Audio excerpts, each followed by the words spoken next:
पहले जो विकास दिखता था वो शहरों में दिखता था।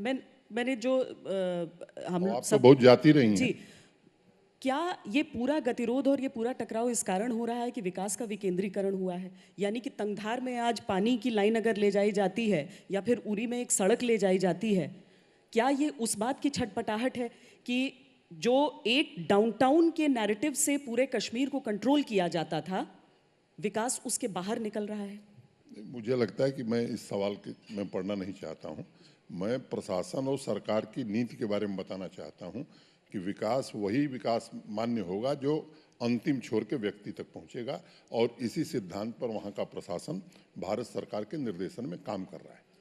एक चीज़ को लेकर लोग काफ़ी परेशान रहे वहाँ पर कि प्रधानमंत्री ने कहा था 4 महीने का समय दे दीजिए, सब ठीक हो जाएगा। आपने 2 साल बाद कहा मुझे 2 साल का समय दे दीजिए, कश्मीर वापस जन्नत की शक्ल में नजर आएगी।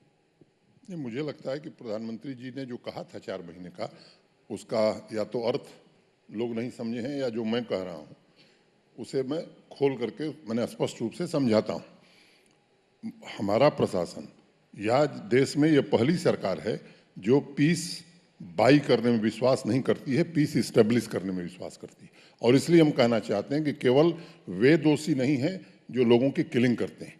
मुझे लगता है उनसे ज़्यादा अपराध उनका है जो इस पूरे इकोसिस्टम को बढ़ाने में मदद करते हैं।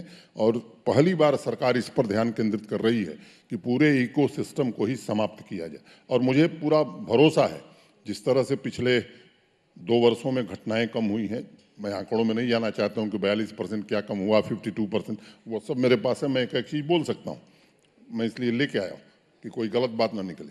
मैं केवल ये कहना चाहता हूं कि वहाँ के आवाम को कोई दिक्कत नहीं, और मेरा स्पष्ट मंतव्य है कि सामान्य आदमी के लिए किसी प्रशासन और किसी सरकार को काम करना चाहिए। कुछ खास लोगों के लिए काम हो इसका अर्थ नहीं होता है।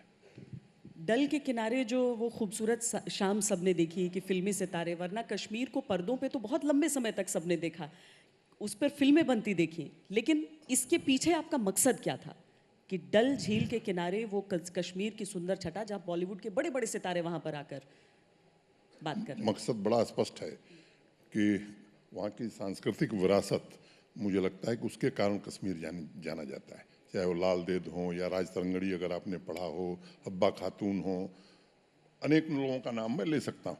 मुझे लगता है कि अगर वो पहले पर्दे पर श्रीनगर और कश्मीर वैली आती थी, तो अब जम्मू और कश्मीर दोनों रो पहले पर्दे पर आए। और आपने देखा होगा पिछले 8-10 महीनों में अभी कई लोग साउथ के लोग भी पहुँचे हैं जो शूटिंग कर रहे हैं। तो मैं वो दिन देखना चाहता हूँ जो आज से, जब हम लोग उस उम्र में थे तब का दृश्य हम जम्मू कश्मीर में देखना चाहते हैं, ताकि वहाँ से लौटें तो कह सकें कि वो देख के मैं आया हूँ। पर जो सियासी पार्टियां हैं वो ये भी कहती हैं कि Kashmir is at gun point, कि बंदूक के नोक पर रखकर कहीं पर आप शांति का ऐलान नहीं कर सकते हैं।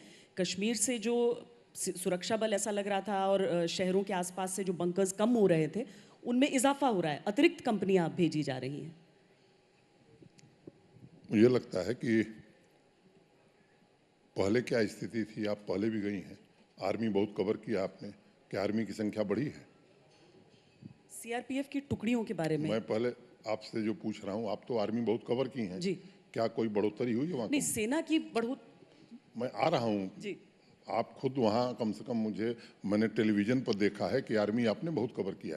क्या आर्मी की कोई नई फोर्स वहाँ नहीं बनी?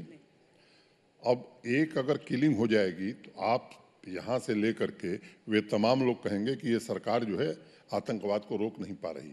अगर हम चाहते हैं कि वो एरिया जहाँ डोमिनेंस नहीं था फोर्सेस का, जहाँ से आतंकवाद को खाद पानी मिलता था, ऑक्सीजन मिलती थी, उसको भी हम ठीक कर दें तो 5 कंपनी हम मंगा लेंगे, तो क्या गुनाह कर रहे हैं? लेकिन एक बात का हम भरोसा देते हैं, किसी भी बेगुनाह व्यक्ति के खिलाफ न फोर्सेस, न सीएपीएफ, न जम्मू कश्मीर पुलिस, अगर कुछ भी होगा तो कानून के दायरे में उनके खिलाफ भी सख्त कार्रवाई की जाएगी। ये मैं पब्लिकली कह रहा हूँ। हैदरपुरा एनकाउंटर का जिक्र, उसकी जांच मैंने करा दी है। मैं उम्मीद करता हूँ कि 3 दिन में रिपोर्ट आएगी। और आप आश्वस्त रहिए, और आपके चैनल के माध्यम से मैं आश्वस्त करना चाहते हैं, अगर कोई भी निरपराध मारा गया है तो जो भी दोषी होगा उसे निश्चित रूप से सजा दी जाएगी।